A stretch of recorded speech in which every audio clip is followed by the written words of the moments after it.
YCP MLC Janga Krishnamurthy రాజకీయ భవిష్యత్ అయోమయంలో పడినట్టు తెలుస్తోంది. వైసీపీ నుంచి వెళ్లకుండా టీడీపీలో చేరకుండా ఉండిపోయారు. వాస్తవానికి నిన్ననే జరిగిపోవాల్సిన చేరిక ఎందుకు ఆలస్యమైందో అర్థం కావడం లేదు. గురజాల టీడీపీ టికెట్ పై జంగా కృష్ణమూర్తి ఆశ పెట్టుకున్నారు. జంగా పేరుతోనే గురజాల, నర్సరావుపేట నియోజకవర్గాల్లో టీడీపీ ఐవీఆర్ఎస్ సర్వే కూడా నిర్వహించింది.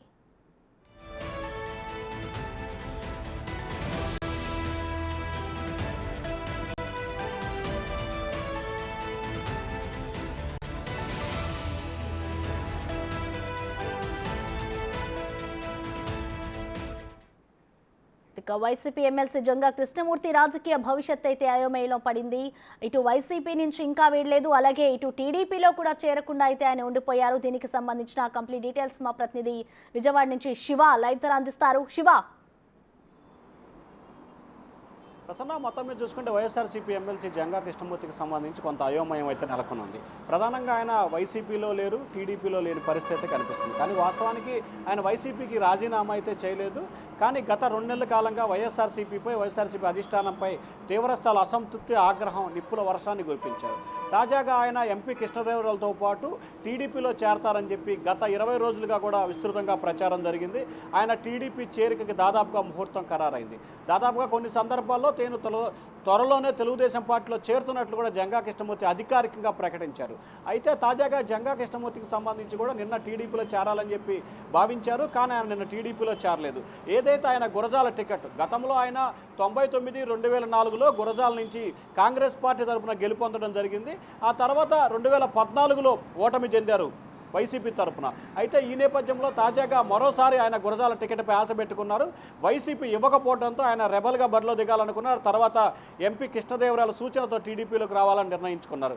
ఇప్పటికే జంగా కృష్ణమూర్తికి సంబంధించి కూడా గురజాల, నర్సరావుపేట 2 స్థానాల్లో కూడా ఐవీఆర్ఎస్ సర్వేని టీడీపీ నిర్వహించింది. ఈ సర్వేకి సంబంధించి కూడా గురజాల్లో కొంత బెస్ట్గా ఉంది, నర్సరావుపేట అయితే కొంత ఇబ్బందికరంగా ఉందని చెప్పి అధిష్టానం ఆలోచన చేసింది. సో ఈ నేపథ్యంలోనే జంగా కృష్ణమూర్తికి సంబంధించి గురజాల టికెట్ దాదాపుగా కన్ఫర్మ్ అయిందని చెప్పి కూడా టీడీపీ పెద్దలు దాదాపుగా అధికారికంగా ప్రకటించలేదు, కానీ అనధికారంగా ప్రచారం జరిగింది.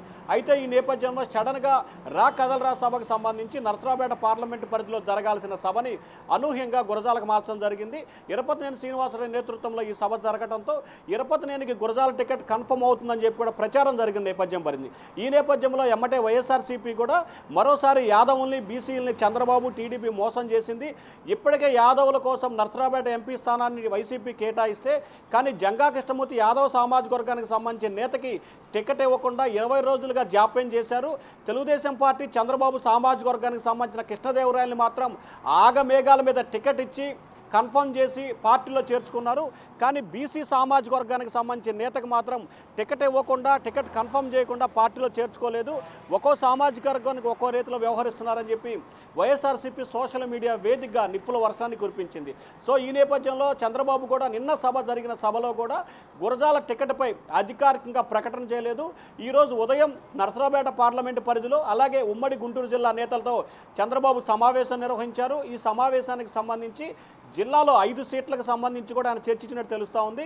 గురజాలకు సంబంధించి రానున్న 2-3 రోజుల్లోనే స్పర్ట్ వచ్చే అవకాశం కనిపిస్తూ ఉంది. అయితే ఇరపతినేని శ్రీనివాసరావుని నర్సరావుపేట వెళ్లాలని చెప్పి కూడా చంద్రబాబు గతంలో సూచన చేశారు. మరి ఈ నేపథ్యంలో జంగా కృష్ణమూర్తిని ఏం చేయబోతున్నారు, ఆయన రాజకీయ భవిష్యత్తు ఏందనే ఉత్కంఠ కొనసాగుతోంది. మరొక వైపు ఎంపీ కృష్ణదేవరాయలు మాత్రం గురజాల టికెట్ జంగాకి ఇవ్వాలని పట్టుబడుతున్న పరిస్థితి కనిపిస్తూ ఉంది.